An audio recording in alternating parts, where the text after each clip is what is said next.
Okay. All right. I think we should get started here. So we got people pouring in, and we got probably a lot to discuss tonight. So welcome to the LaRouche Pack Saturday night class series.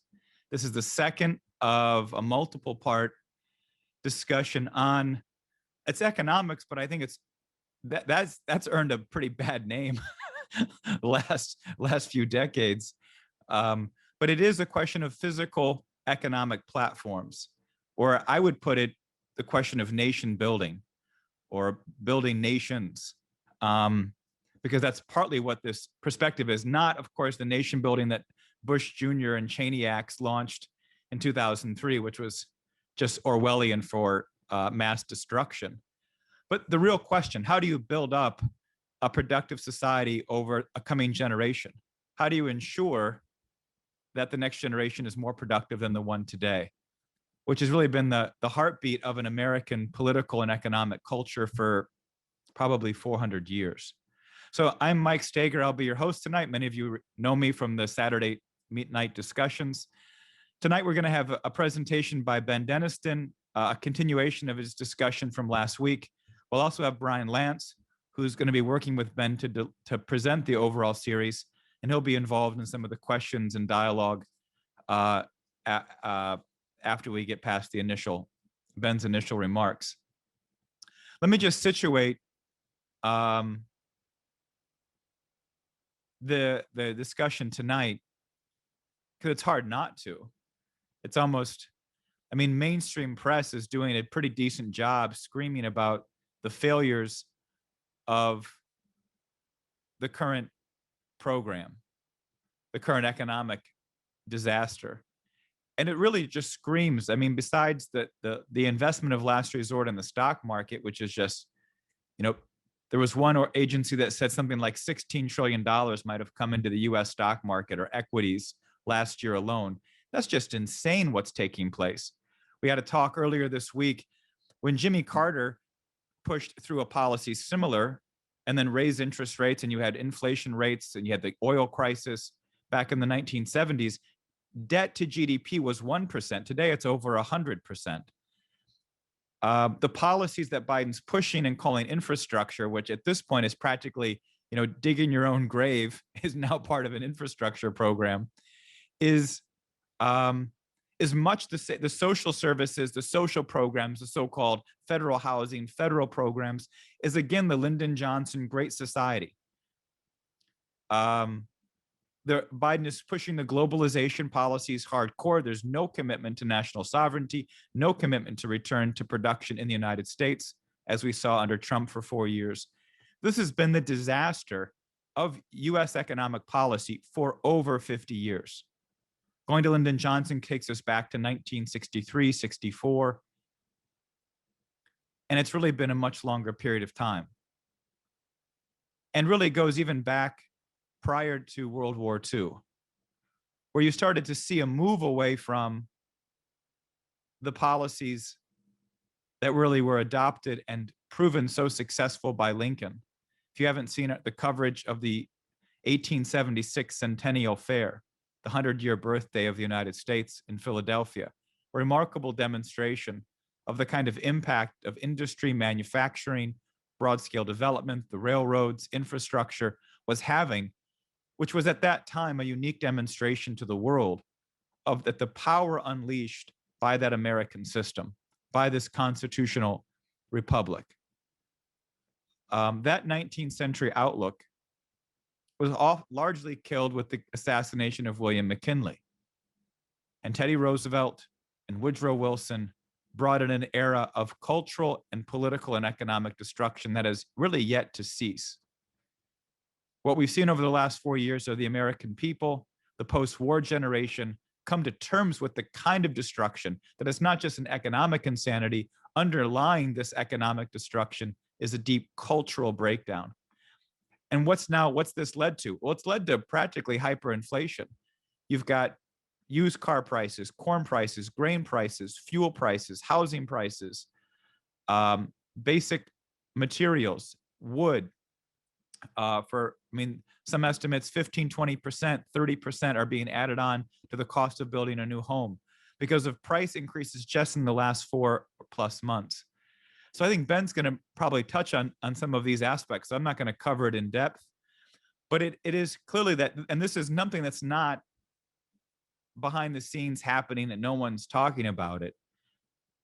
Given the discredited mainstream media, the political discussion of our country and of our world is much different. It's not centralized.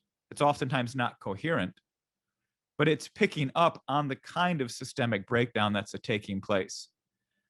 From our standpoint, and hopefully from yours, is that it's very easy to identify the systemic breakdown of the characteristics. The critical race theory, the Black Lives Movement, Black Lives Matter, the Antifa, the cultural kind of insanity unfolding gives us a sense the rot is much deeper than just the Biden-Harris collective or the last 20 years or even the last 50 years.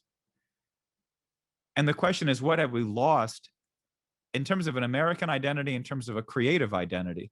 What have we lost that we have to regain? And part of that is this quite a main part, perhaps the most essential, to think about what actually makes human civilization successful is this question of economic platforms. And if we're going to address all this other insanity, which requires all different factors, requires some just strong political intentions to shut this insanity down, to pull the nation together. But if you don't have the program to develop the nation, to pull people in, to bring them into that unique American culture of real advancement, real progress, that's a great gift to the world, then we're just going to have a process, a culture that continues to have centrifugal forces pulling things apart. We want to bring the nation and the world together towards a program of development. And there's nothing more critical in that than a real sense of the science of physical economy. So on that note, I'm going to hand it off to Ben, and hopefully we'll have a good discussion tonight. So Ben, take it away. Thanks, Mike. Good to be here again. Appreciate the introduction. We got a lot to cover again, so I think I'll try and, again, like last week, if you were on last week, I'll probably keep it at a relatively quick pace, err more towards the side of being brief on a few subjects, and then we can take it up more in the Q&A and discussion period for those of you that are participating live in the Zoom discussion. If you're watching this recorded on YouTube, you should know you can register for these classes and at the LaRouche PAC website, and then you can participate live and join the Q&A discussion, which we hold just for registered participants. So as with last week, and just picking right up off of what Mike said, I think the one theme for this class series is going back to fundamentals, but in the most advanced sense. Given the, like Mike said, well, the disappointment with even the term economics and the mistrust and all the various crazy ideas out there, the situation is ripe to come forward with some very new fundamental core ideas, which is what Mr. LaRouche developed and is really the key for getting us out of this crisis. So I'm going to jump right into our slides here and just get right into the meat of today's discussion.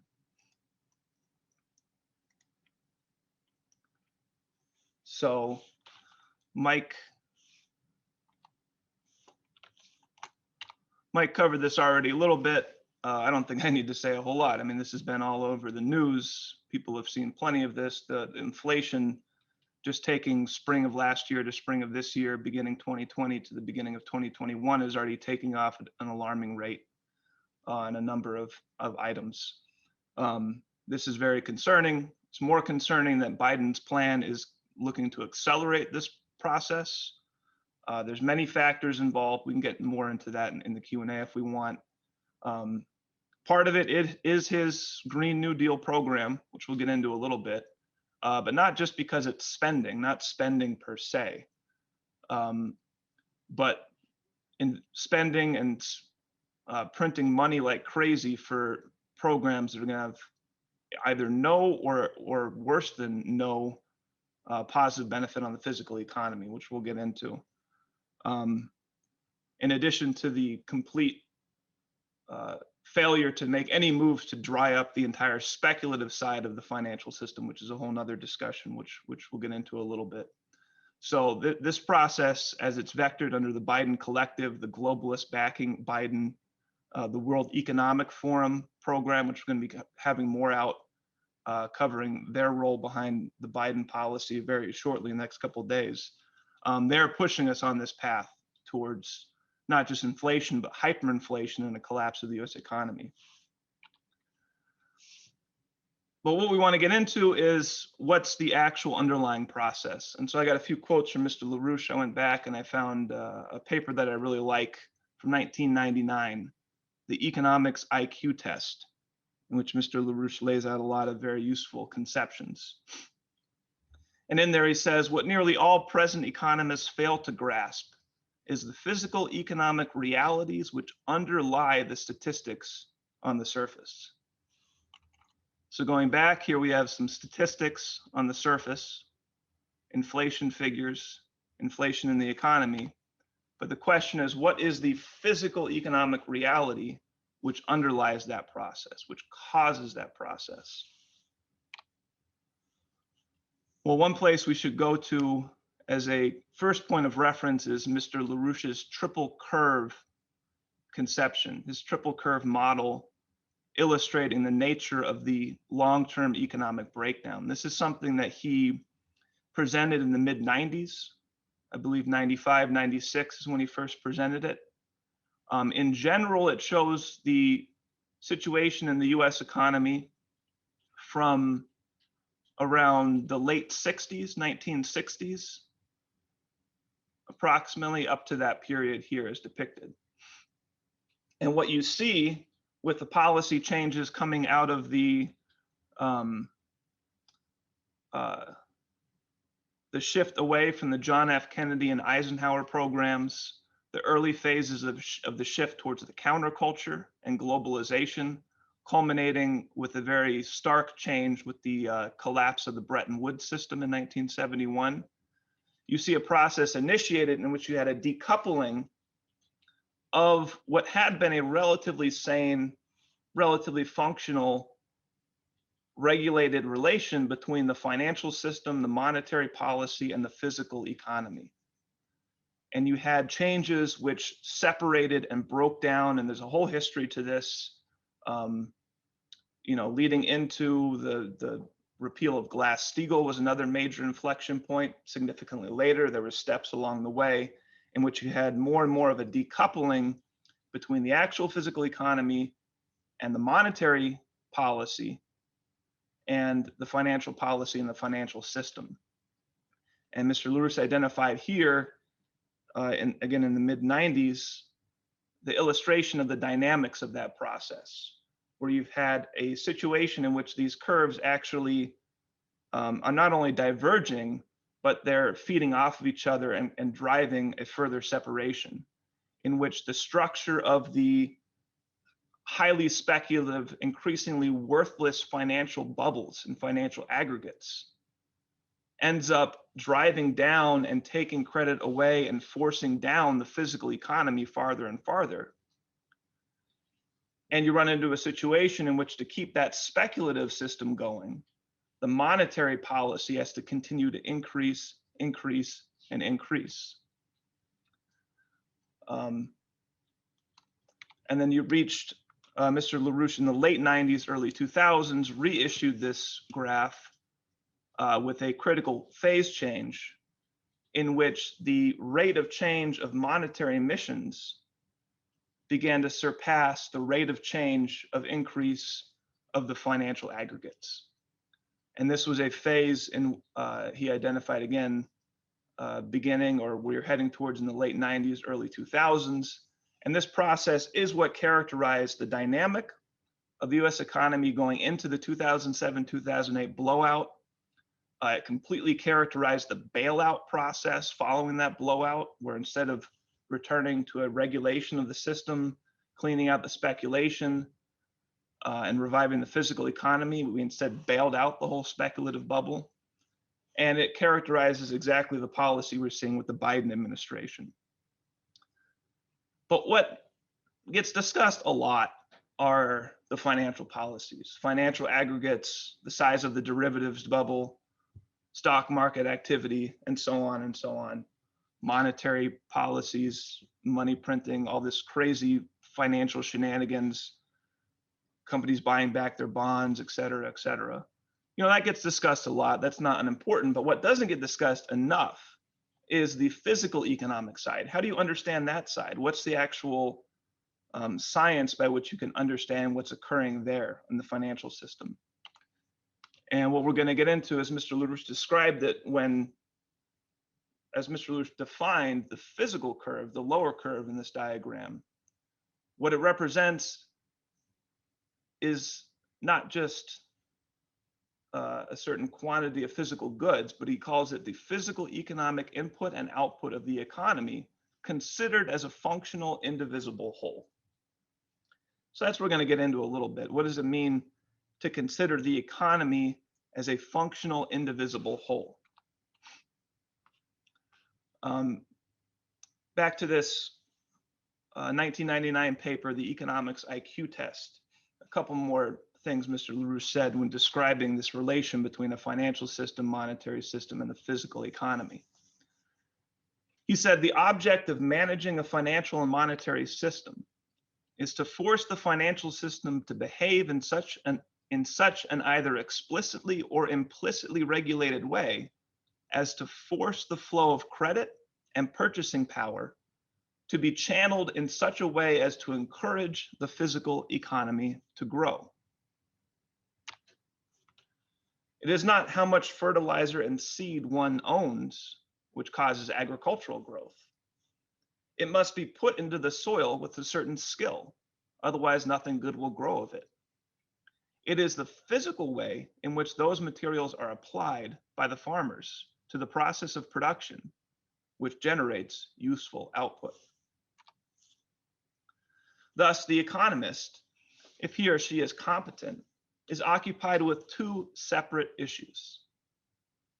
He ought to be concerned primarily with the purely physical economic side of the economic process, without considering money or money prices. On the money side, he must be concerned to define the physically economically appropriate rules for regulating trade and other financial, monetary events. The object of this regulation is to foster preferentially those exchanges and investments which will position the physical goods required in place where their presence tends to produce the best physical economic result.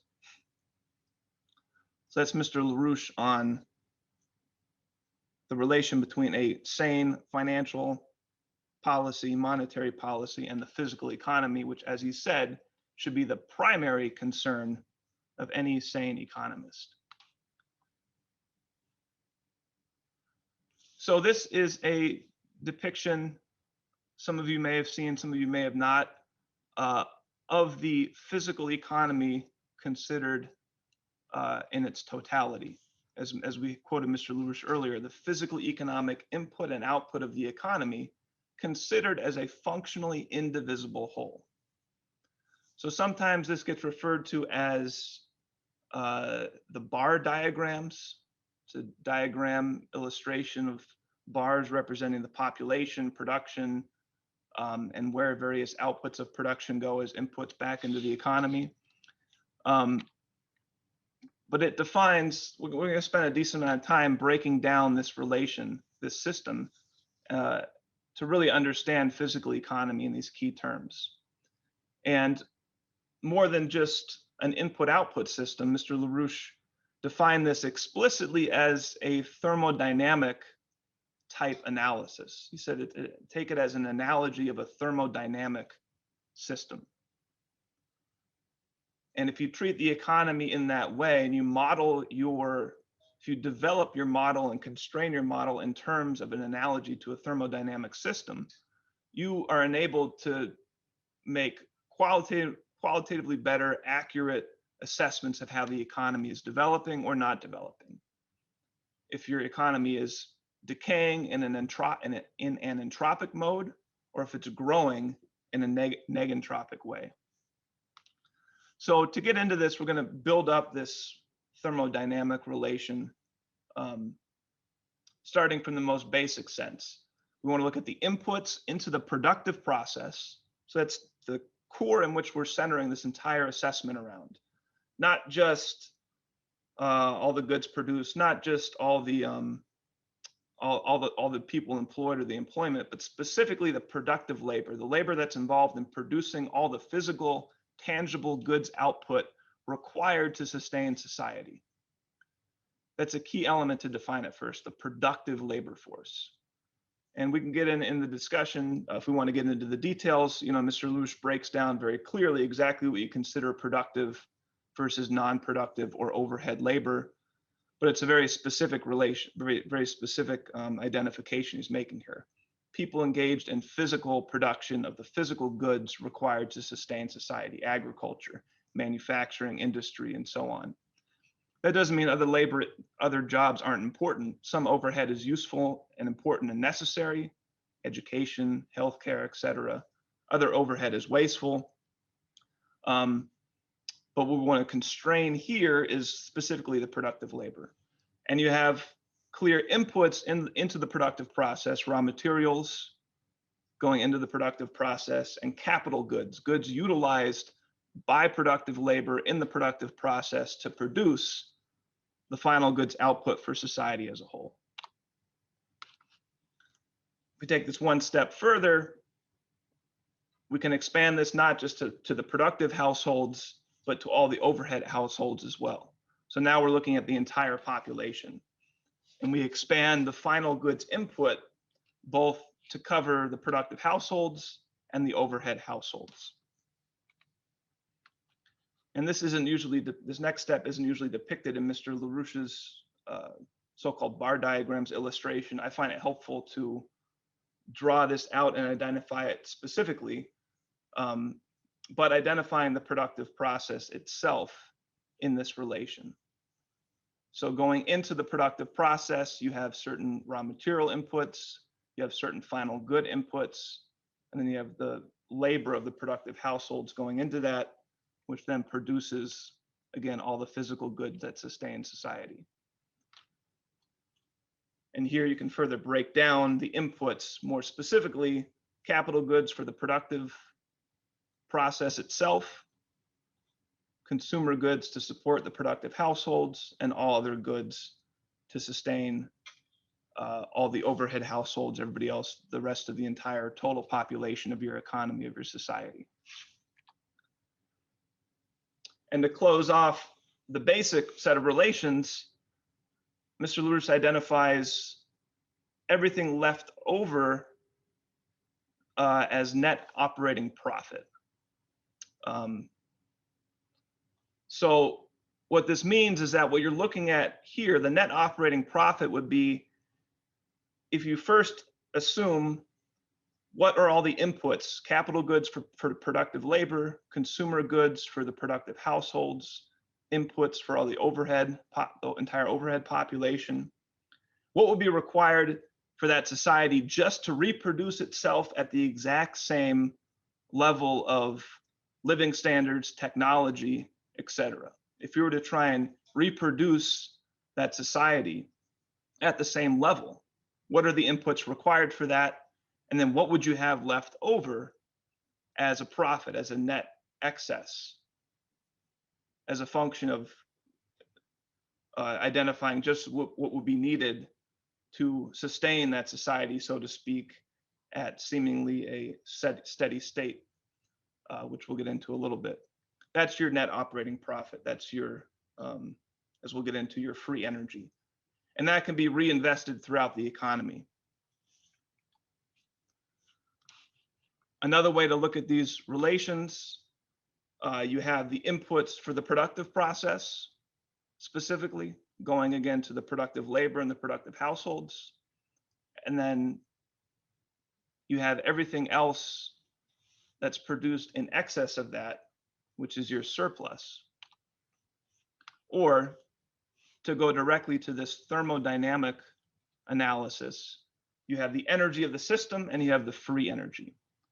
So again, We're talking all in physical terms, all the physical goods inputs required to sustain society: food, new machine tools, new vehicles, building materials, etc. To sustain a society at a certain level of existence, you call that your energy of the system. What's required to keep the economy going at a given level, at a given state? And then what's your ability to produce an excess above what's needed to maintain operations at a given state, a given level? And that's your free energy. So right now here, we're defining a very unique and incredibly important set of relations that give us a completely new way to analyze and understand economies.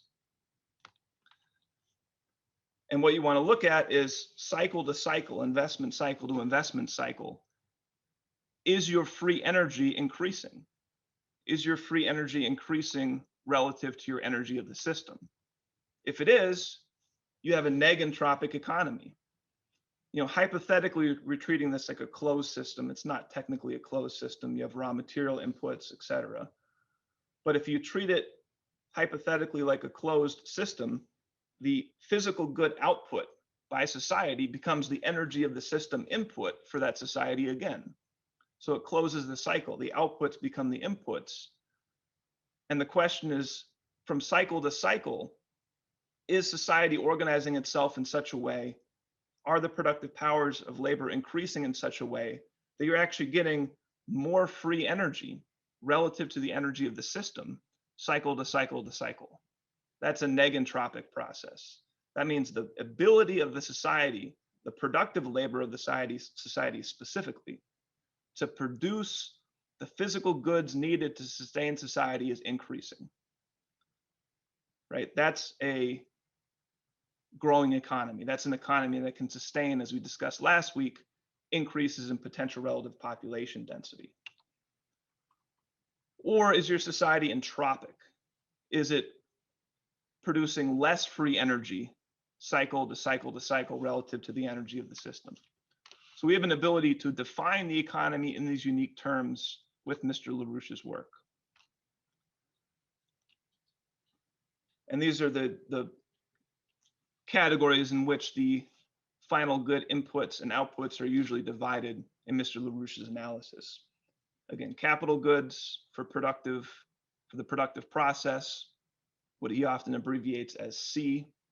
Consumer goods for the productive household specifically, what he often identifies as V. All goods required to sustain the overhead section of the population. Again, overhead can be useful, positive, or wasteful, but both categories taken together, that's usually defined as D.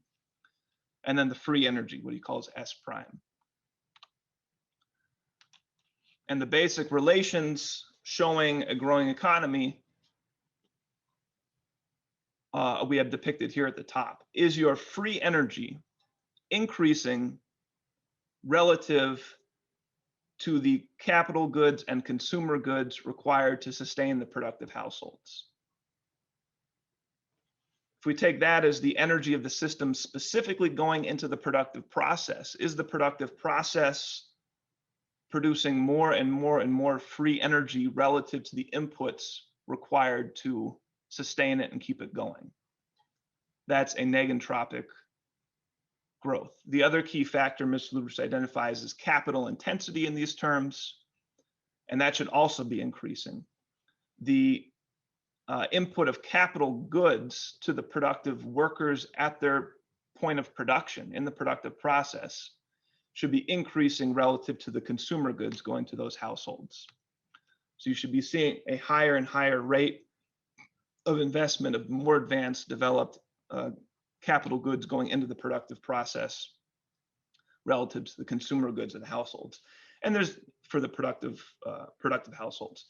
And there's various additional constraints. Again, Mr. LaRouche's book, his elementary textbook on mathematical economics, So You Wish to Learn All About Economics, goes into this in much more depth. Probably a few dozen other papers he wrote goes into this assessment in greater depth. You know, these ratios should be growing as the whole economy is growing, not by looting other sectors of the economy. There's various relatively obvious constraints. But this is in the general terms, signs of a growing economy. Increasing free energy relative to the energy of the system as a whole, and specifically the energy of the system supporting the productive process, and increasing capital intensity in the productive process. So the reason why we're going through this whole development and taking the time to go through and illustrate in your minds this thermodynamic relation is because it is a completely new idea. It's a completely different conception than what anything gets presented in terms of economics today. And this goes, I think, usefully to some of what we've been discussing. We got into it in the Q&A discussion. I thought a very good question came up last week in the Q&A about communicating with people and reaching people and using the right words that people can understand. And we've been discussing that also with various organizers with LaRouche PAC.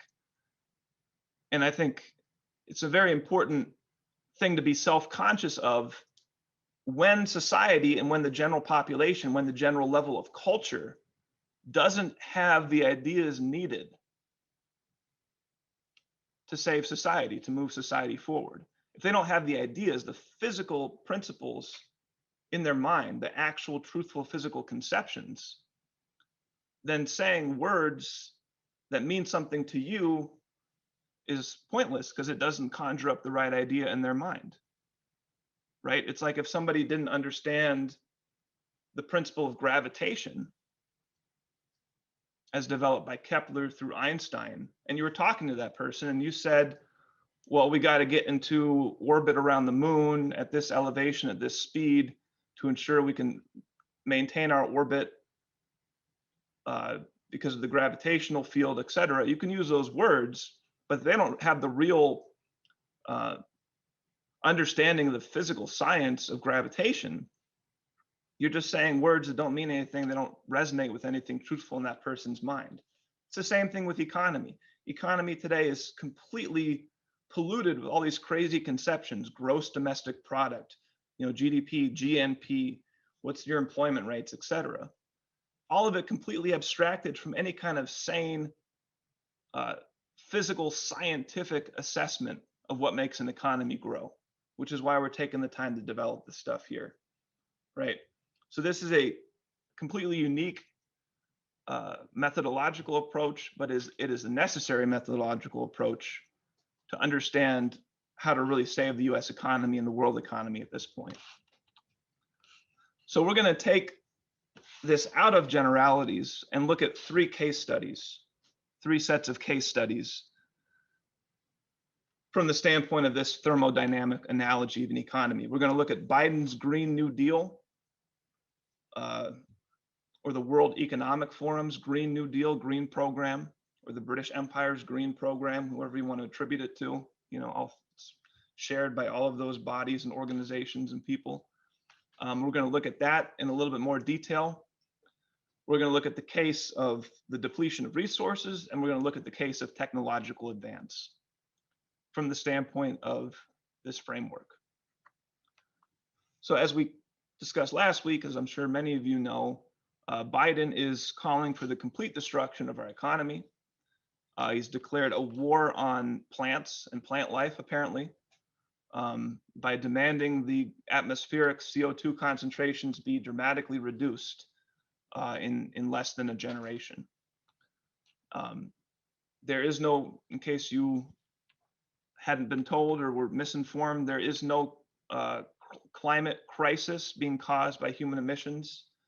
It's just a ridiculous fraud being pushed on the US people and the global population.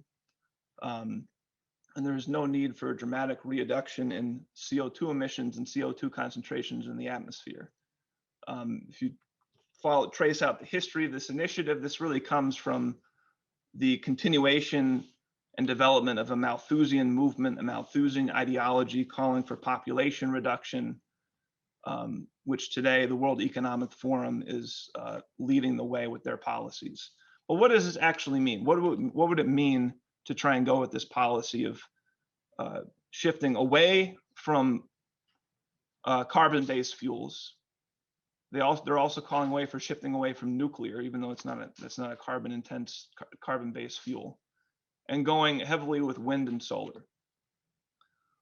Well, as we covered last week, if you take this case study of just looking at Europe, for example, you take various nations in Europe and you look at two relations. One, how much wind and solar do they have installed per person in their country?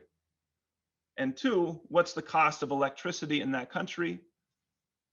Plot nations according to those two criteria, and you get an incredibly clear relation. The more wind and solar you have, the higher electricity prices.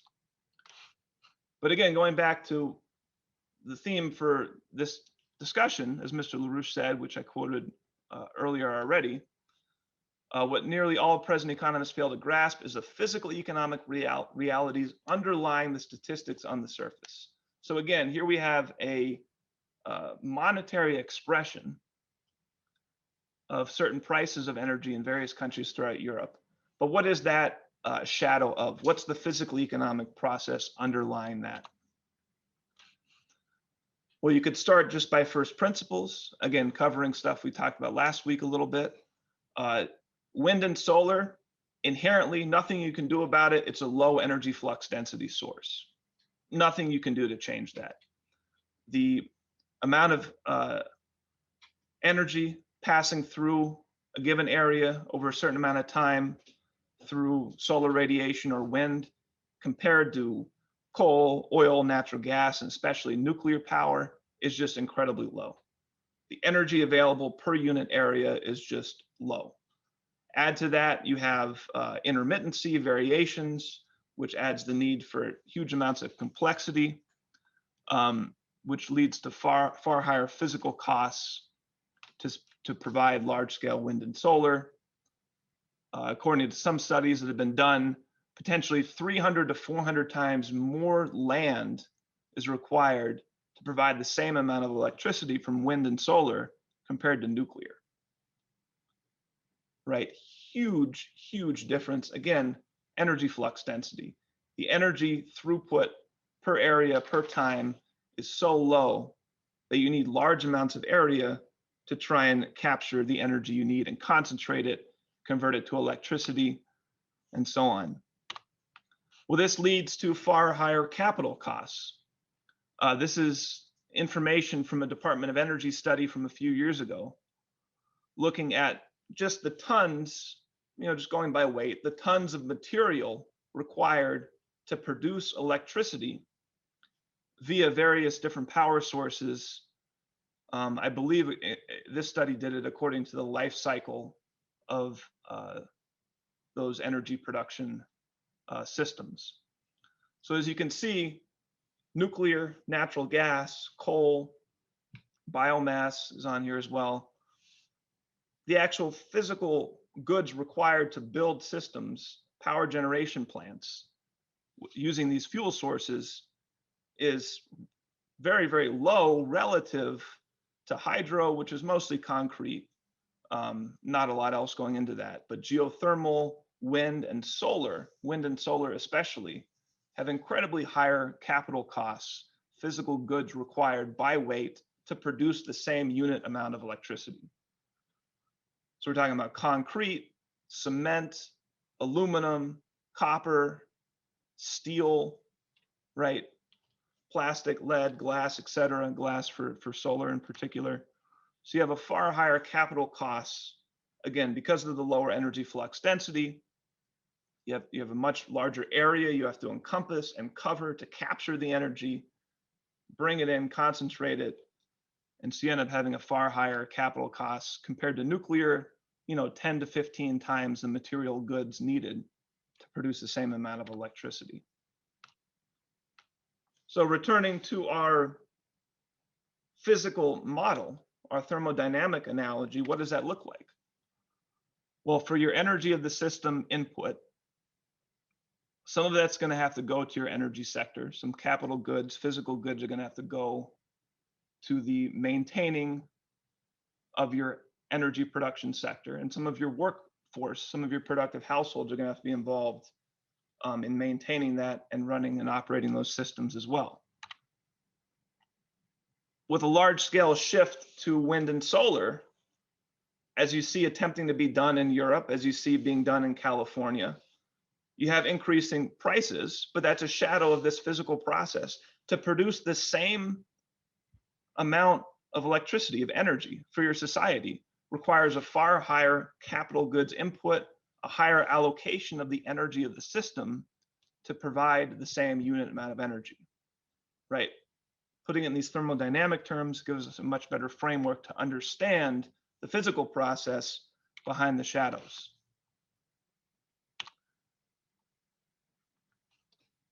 And I want to take a second, because we're going to come back to this, to really illustrate the importance of the energy sector per se, because this becomes a critical part of what we need to address to save the US economy. So I find this metric of energy consumption per person or per capita for an economy as a totality as a very useful measure of the energy intensity or energy flux density of an economy considered as a whole, of an economic territory considered as a unity. And when we say energy consumption per capita per person, that doesn't just mean what the average person consumes for themselves, what you might call the residential sector of the economy, right? As we see here with the illustration of US energy consumption over the last 70 plus years, the total energy consumption for the residential sector, right, for households, et cetera, individual personal use, has been less than 25%, maybe closer to 20% of the total energy consumption of the economy. You also have your industrial sector, transportation sector, commercial sector. So the point is, if you look at the total energy consumption for your economy as a whole and divide it by your population, you get a very interesting metric, what you might call the energy flux density of the economy as a whole.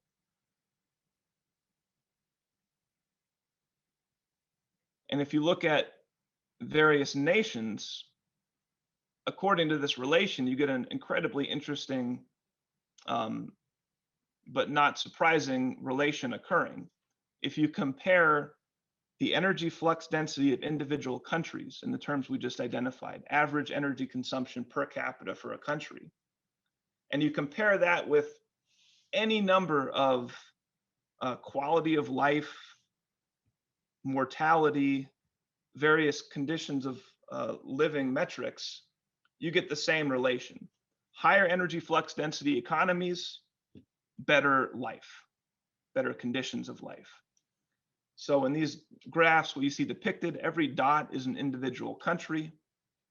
We're on a logarithmic scale here. The lower, the horizontal axis is energy consumption per capita. And then here we're looking at the relation between that and life expectancy at birth for that given country. Very clear relation. Energy countries with higher energy consumption per capita, higher energy flux density for those economies, consistently have higher life expectancies in those nations. If you want an inverse case, you can look at something like child mortality. Here we're taking child mortality rates for ages under 5. And again, you see a very clear relation. Lower energy flux density nations, far higher, 1 to 2 orders of magnitude higher child mortality rates compared to nations with higher energy flux density economies, right? Not too much of a surprise, but it's relatively useful to look at. So that's the other dimension of economic progress that Mr. LaRouche constantly discussed and is going to be critical for saving the US economy now, energy flux density measured on the scale of the total economy. And progress is always associated with increasing energy flux density. So here we can see that with the history of the United States. In terms of total energy consumption per capita throughout the history of our country, if we leave aside muscle power, animal power, those things, and just go to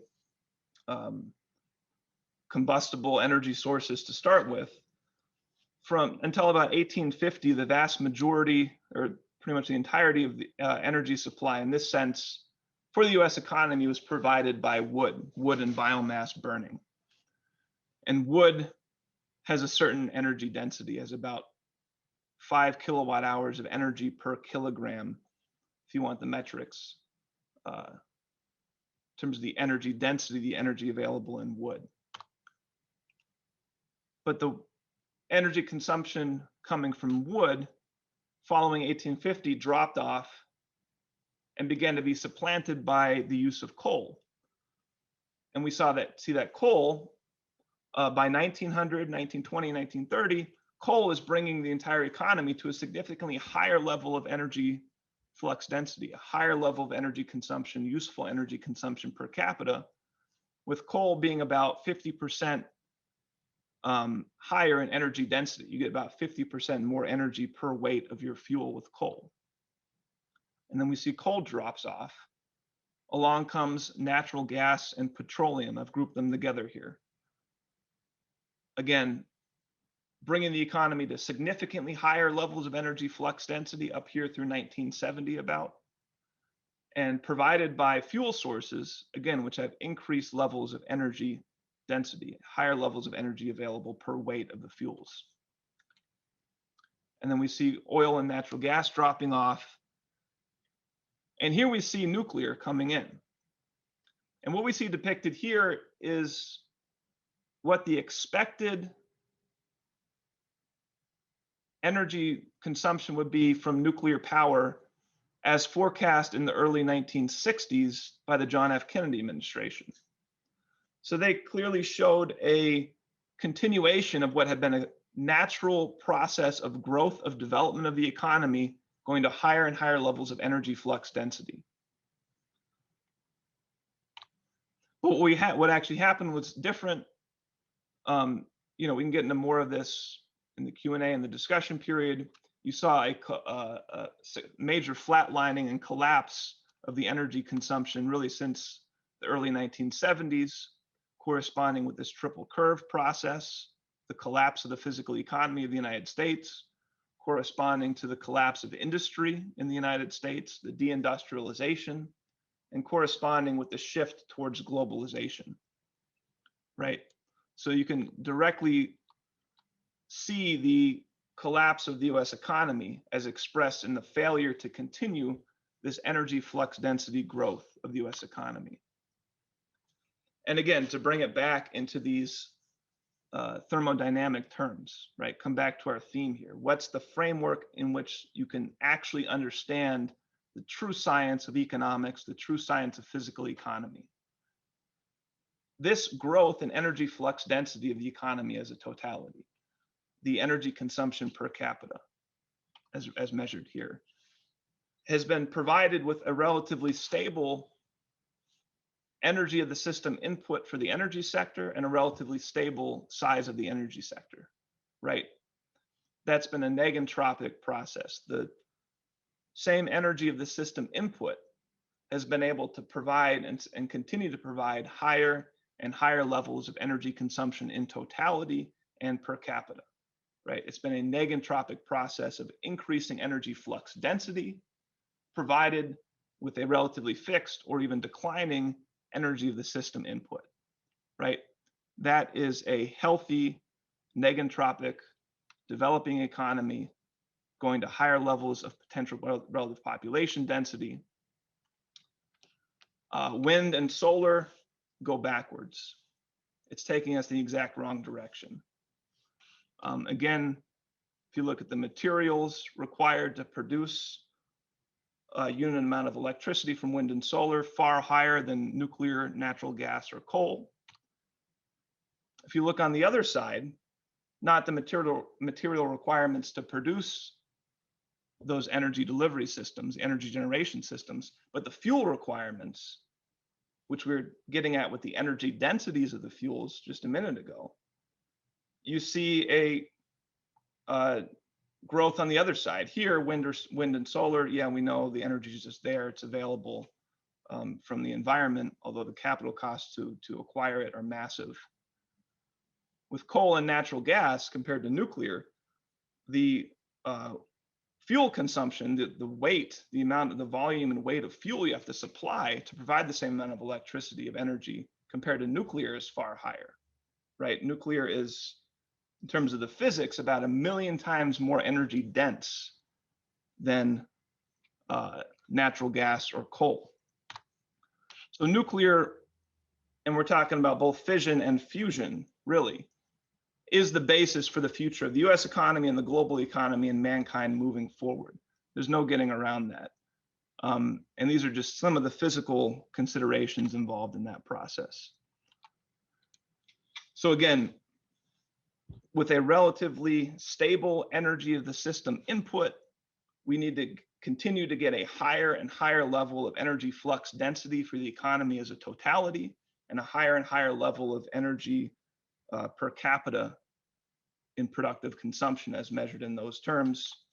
And this is what we should be looking at over the next generation: a massive increase in nuclear fission power, a major program to rapidly bring fusion power online, and something like a 50 to 70% increase in the energy consumption per capita for the US economy as a totality over the next generation, to support advanced manufacturing, the rebuilding of the industrial base of the United States, and the building of all kinds of new advanced infrastructure. There's no getting around the necessity for this massive energy flux density increase.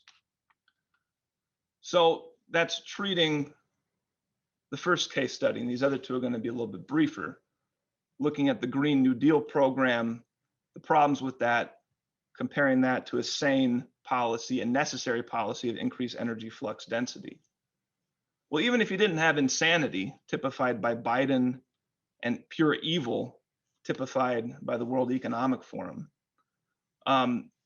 you still need technological advance. And this is something that Mr. LaRouche almost always discussed when he introduced his framework of physical economy. That if you take the totality of all the relations here, technically obviously it's not a closed system.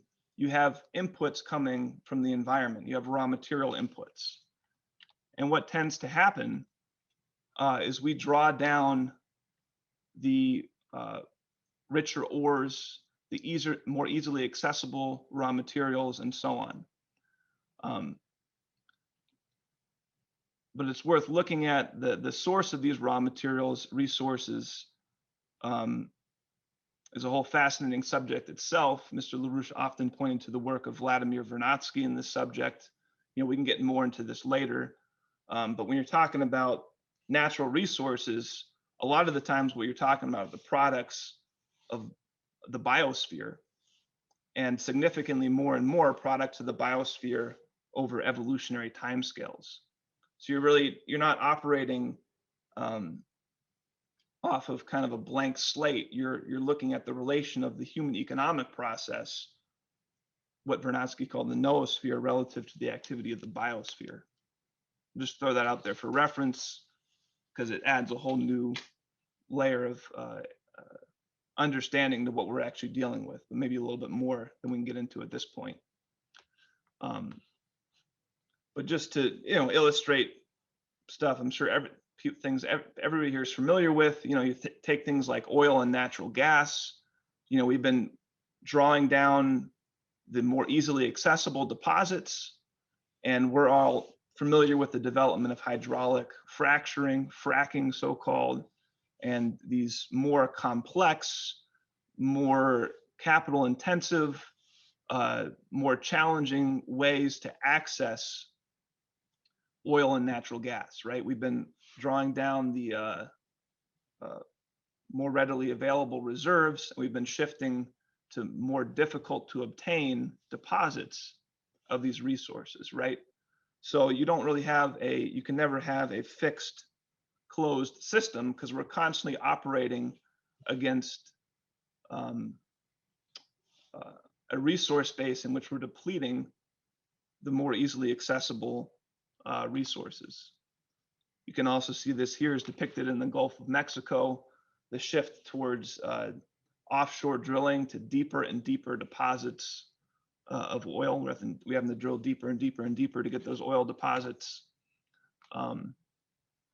Or it should be highlighted given the context of the drought discussion emerging now, the depletion of groundwater reserves, where well systems are having to go deeper and deeper and deeper just to get the fresh water resources available through groundwater supplies, because these are being depleted at faster rates than they're being replenished, right?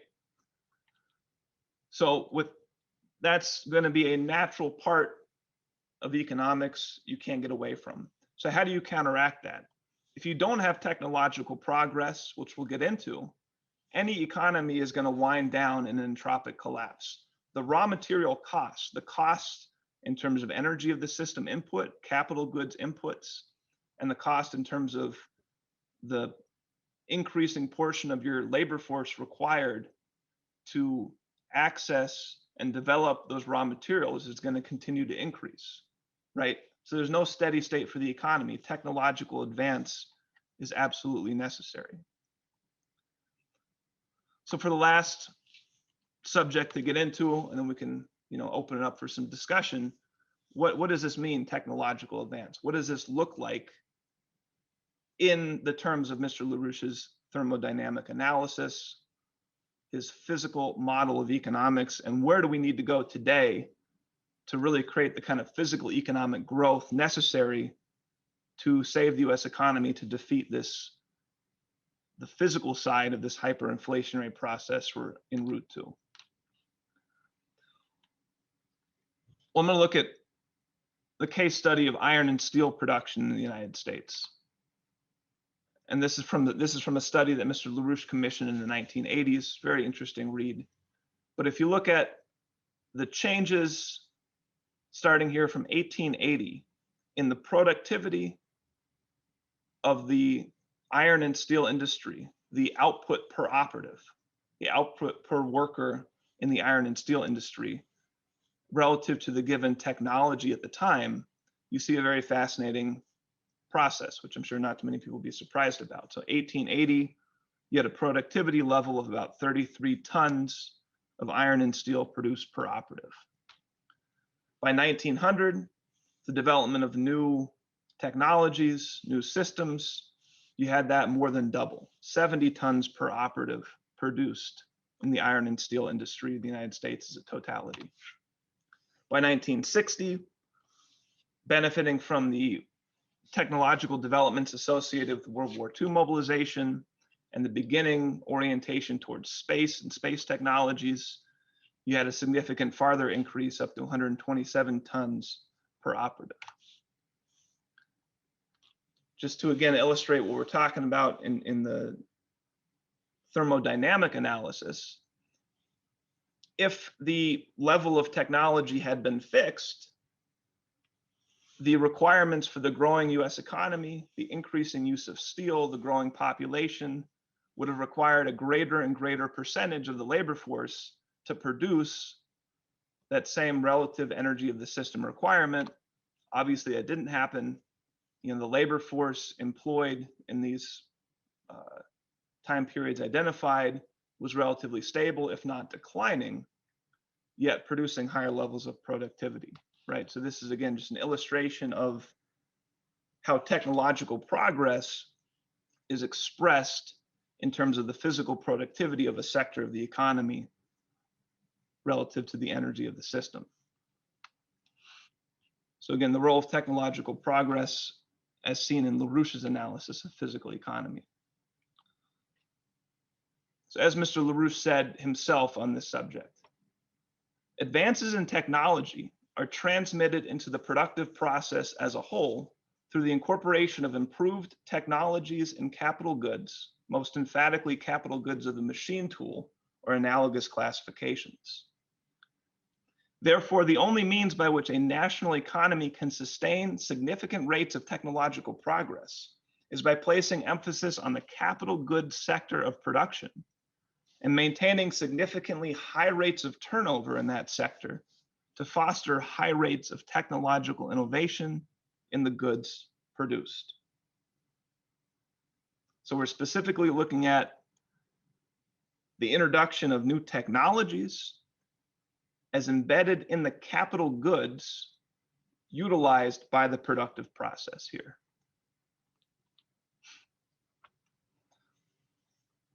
Mr. LaRouche draws this critical relation out in a little more detail in his economics textbook, So You Wish to Learn All About Economics.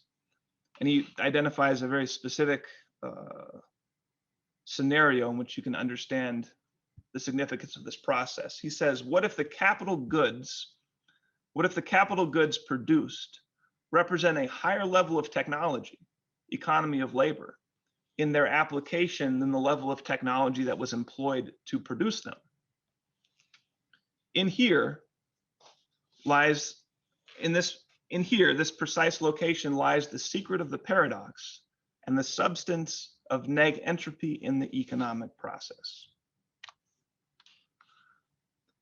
Let us assume, for example, that new capital stocks, so capital goods, again, employed by the productive process, by the productive sector of the economy.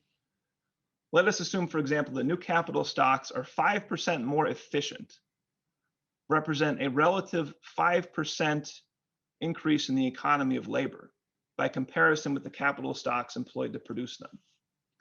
Then the portion of the present output allotted to the energy of the system of the production process is only 95% of the amount suggested by simple national income accounting projections. Thus, the free energy reinvested becomes the free energy as identified in the previous cycle plus 5% of capital goods rather than just the free energy alone.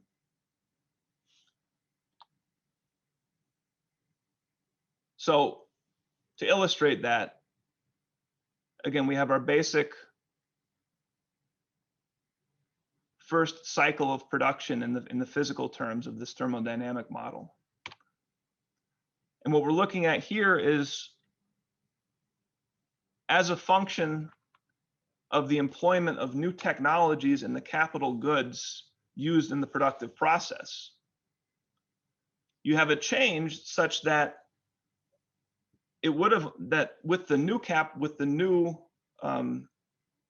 utilizing the new capital goods, employing the higher technologies, would mean that it would only have required 95%.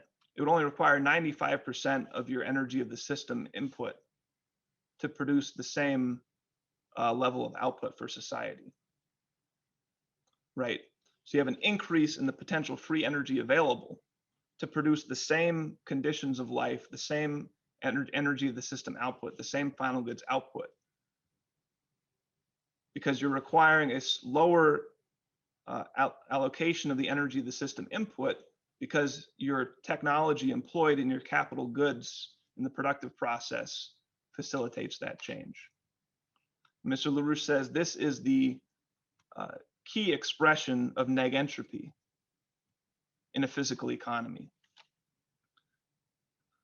And I just want to point to one illustration of this process as it actually occurred with the Apollo mission, with the mission to put mankind on the moon for the first time ever.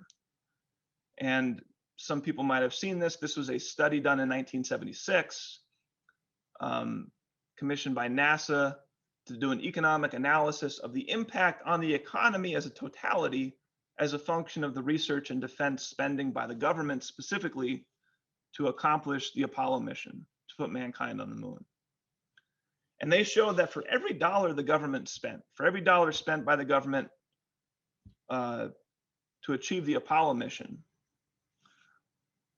within less than a decade, by 1976, the economy as a totality gained $14 worth of new wealth, new value created as a consequence of the Apollo mission. Why? Because of all the new technologies developed to achieve the mission of putting man on the moon, and then the employment of those technologies throughout the economy. And John F. Kennedy had some very important economic policies to help facilitate and accelerate that process of the employment of new technologies into the capital goods sector throughout the economy. And one fact I like, just kind of illustrating the significance of the Apollo mission as an economic driver from this standpoint, is that, and I was surprised when I first saw this, that the rate of capital goods turnover was actually, during the Kennedy launched Apollo era program throughout the 60s, was actually higher in the non-aerospace sectors of the economy. That in the aerospace sector, you had a 90% increase. So aerospace, aeronautics, planes, but also obviously space-related technologies, sectors involved in producing materials and components needed for aeronautics and space manufacturing. They saw a 90% increase in capital goods production going into that sector. But in the non-aerospace sectors, sectors that were not producing goods directly for aeronautics or space systems, saw a higher rate of increase in capital goods turnover, right? But those capital goods were employing technologies which were developed as a function of this kind of crash program, at least some of them were, which enabled higher rates of productivity, higher rates of physical productivity. So we're kind of getting a sense, hopefully of a healthy functioning economy, driving technological progress, and how that's expressed in these specific physical terms. And there's one other dimension I want to get back to on this, which again, Mr. LaRouche always emphasized, and that is the relation of energy flux density and technology. So we just, looked at in a little bit of depth the illustration of technological advance, how technological advance is expressed in increasing productive powers of labor, and how that's expressed in terms of diminishing the energy of the system requirements to produce higher rates of free energy for the economy. And what you always see associated with these higher levels of technological advances, is also higher rates of energy flux density. So here I just brought this back in terms of what we already looked at, iron and steel production throughout the history of the United States. Again, we're looking at a process over 80 years in which you had about a quadrupling of the productivity of the amount tons outputted per operative in these sectors in the iron and steel industries. But the successive technological improvements always came with higher levels of energy flux density of the productive process itself. So higher rates of energy consumption employed in the physical furnaces producing the iron and steel per unit area, per unit time. And this is another illustration from that same study. So again, you're looking at the history of the here in a broader scale, all the way from going back to 1700 up to the 1970s. And you're looking at a direct relation here between increasing energy flux density of production and increasing productive powers of labor in terms of the output of the operatives, right? So you can, this connection between increasing energy flux density of the productive process and the associated physical chemistry of the reactions involved is intimately connected with increasing technological advance. This is just another illustration of the same process. So where can this go? Where do we want to go now? We've looked at a lot of case studies, we've looked at the past, we've looked at historical studies. Where are we going with the future? How do we apply this to today? How do we apply this to the current situation? Well, let's take a certain boundary condition, a certain frontier technology, which probably isn't able to be developed in the next decade or so. It'll take a bit longer than that, but represents a certain frontier we can look towards, which is the design, the idea for the fusion torch as a processing capability. Designs to utilize the plasma, the plasma generated from a fusion reaction system to allow you to basically break down any inputs you give it into its constituent elements and even into its constituent isotopes, right? Which means you could take incredibly low grade ores or even potentially trash and separate out all the useful elements and bring them together as highly concentrated, highly refined resources and ores for you, right?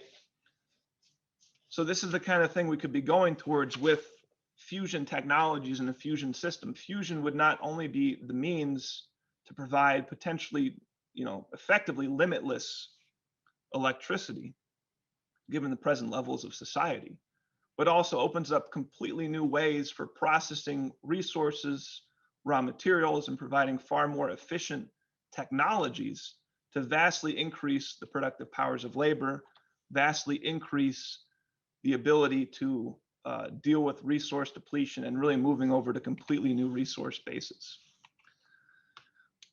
But that's a certain boundary condition, high technology we want to move towards. But even already in the 1980s, again, under the direction of Mr. LaRouche, some of these studies were done. Significant improvement steps towards a fusion torch type technology were already being investigated and demonstrated. What they called magnetic separation, which utilizes a partial ionization, not the full level of ionization you would get with a fusion torch, but a step towards that, was demonstrated you could have increases in the productivity of steelmaking, for example, up to 2 orders of magnitude. Right? You could get levels of productivity 100 times, nearly 20, 50 times, about 50 plus times what you have available with present technologies. And with that comes an increase in the energy flux density, again, of the productive process. That's applied in steel. You could take aluminum production, similar case. Magnetic separation, plasma-based technologies for separating the aluminum from the rock and the material that it's a part of when it's a raw ore. A vast increase of productivity is available with these higher technologies, these plasma-based technologies, again, operating at far higher rates of energy flux density. Similar with the enrichment of uranium, for example, which is going to be critical as this becomes a vastly important power source for the world economy and the US economy with the expansion of nuclear power. If you move to more advanced things like laser isotope separation, you can have vast increases in the productivity, here measured by the amount of uranium enriched per unit of energy used, but again, operating at significantly higher rates of energy flux density to provide that technological advance. And as the article stated, which investigated some of these frontier technologies at the time, they said the technologies are close at hand to overcome this important dependence in a revolutionary way. Now, in this case, they were looking at the challenge of the US already in the 1980s, the US being dependent on global supply chains for certain key resources, certain key metals in particular. And looking at technologies that could help alleviate and change that. Things have gotten far worse, obviously, as we know. But already back in the 1980s, teams working with Mr. LaRouche were looking at this issue. So they said the technologies are close at hand to overcome this important dependence in a revolutionary way. We shall examine the new technologies under development for refining metals, such as the plasma reactor, powered by a plasma torch, using in some designs magnetic processes for the separation of various metals from ores. Not only can these methods produce strategic minerals from low-grade ores, they will also produce enormous increases in productivity and energy efficiency at lower capital costs than conventional methods. And they highlight a particularly interesting case. They say in Washington and Oregon, there exists over 40 million tons of laterite ore. It's a certain type of soil, laterite soil.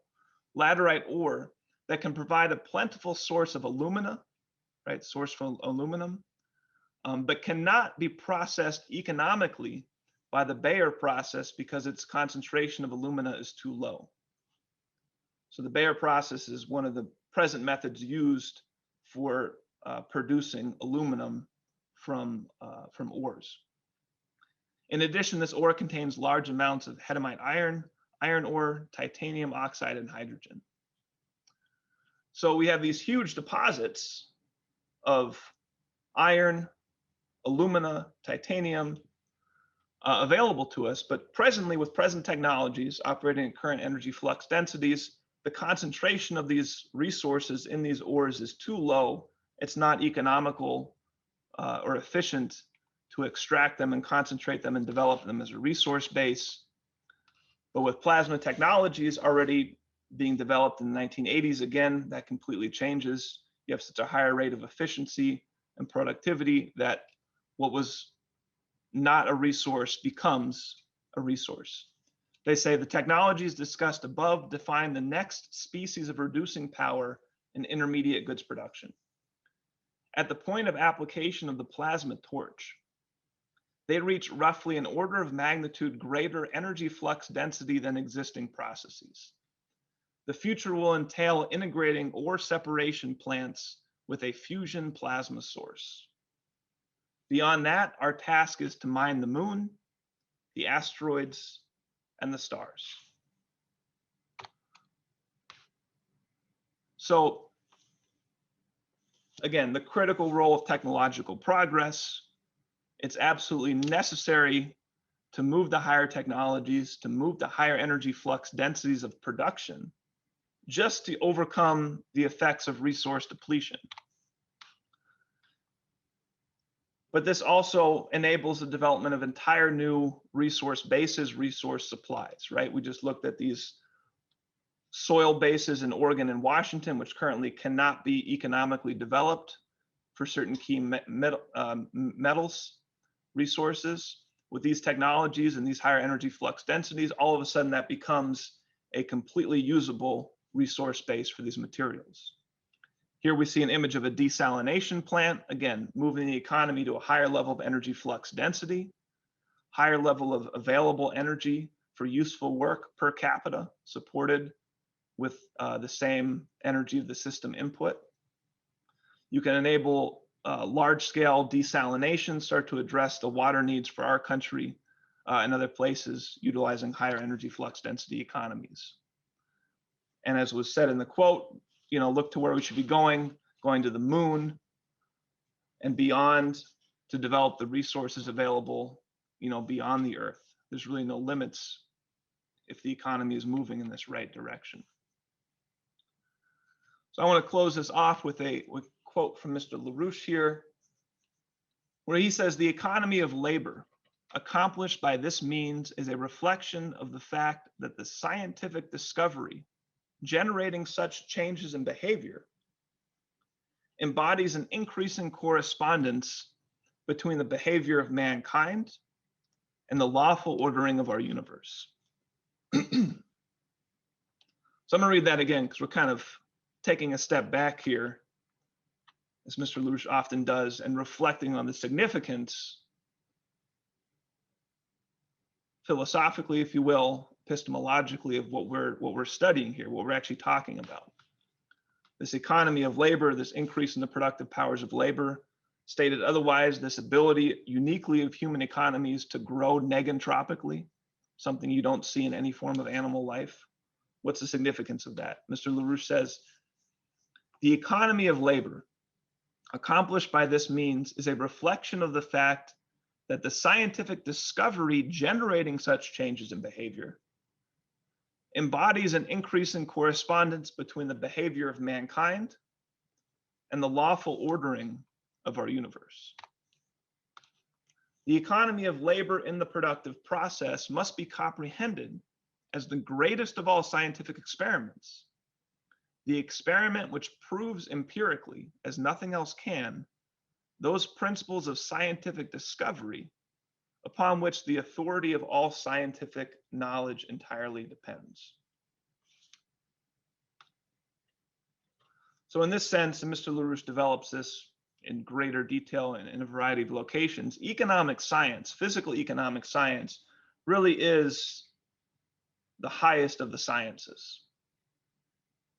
it really is the most important of all the sciences. It subsumes all the sciences because it demonstrates the only way human societies can increase their potential relative population density, the only way societies can grow negentropically is through the fruits of valid scientific discoveries, discoveries about the fundamental principles organizing the universe, which cannot be seen, that cannot be sensed, but they're what the laws governing how the universe operates. They're what cast the shadows, to refer to what we were talking about before. They're the causal principles behind what's expressed.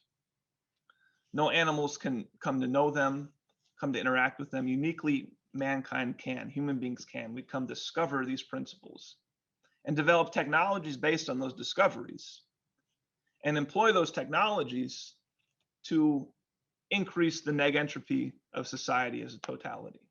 So that increasing negentropy, that increasing potential relative population density is an expression of mankind coming into coherence in his mode of operation, in his existence, with higher and more fundamental and more important ordering principles of the nature of the universe in its totality.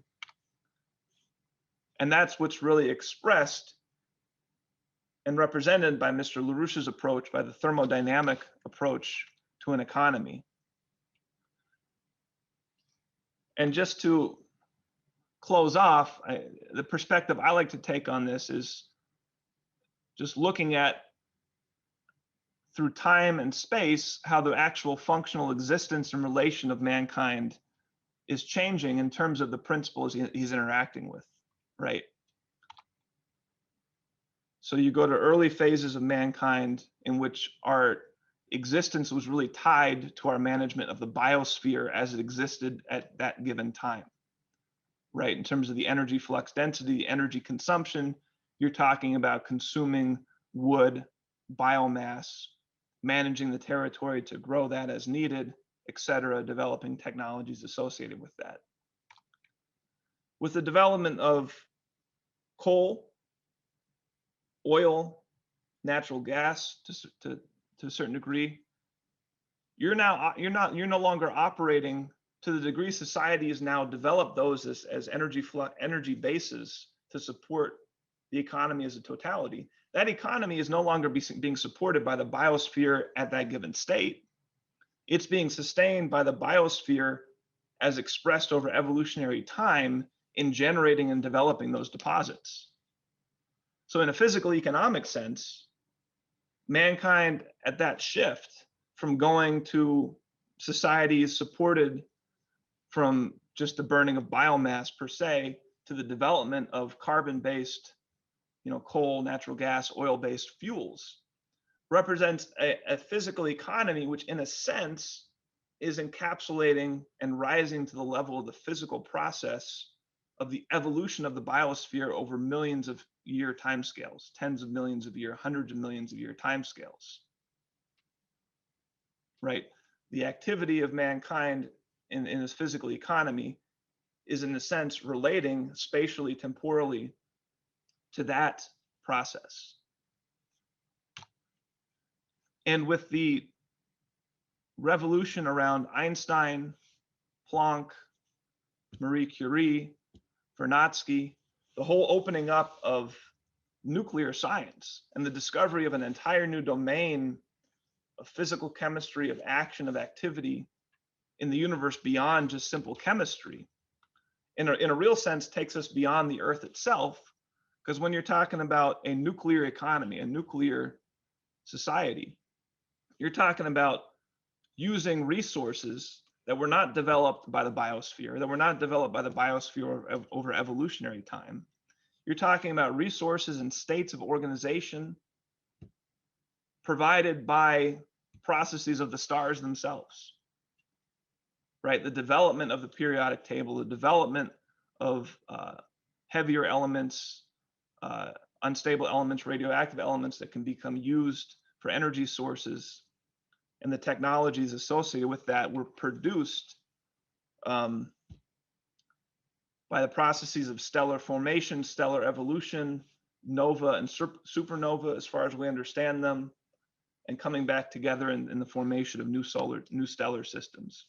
So in a sense, I like to think about it, mankind moving into the nuclear era, the nuclear domain, is kind of a shadow, a reflection, an indication, again, in the physical economic sense, of mankind rising to the physical scale of stars and stellar systems as physical processes. That's the process in which we're interacting with in a principled sense.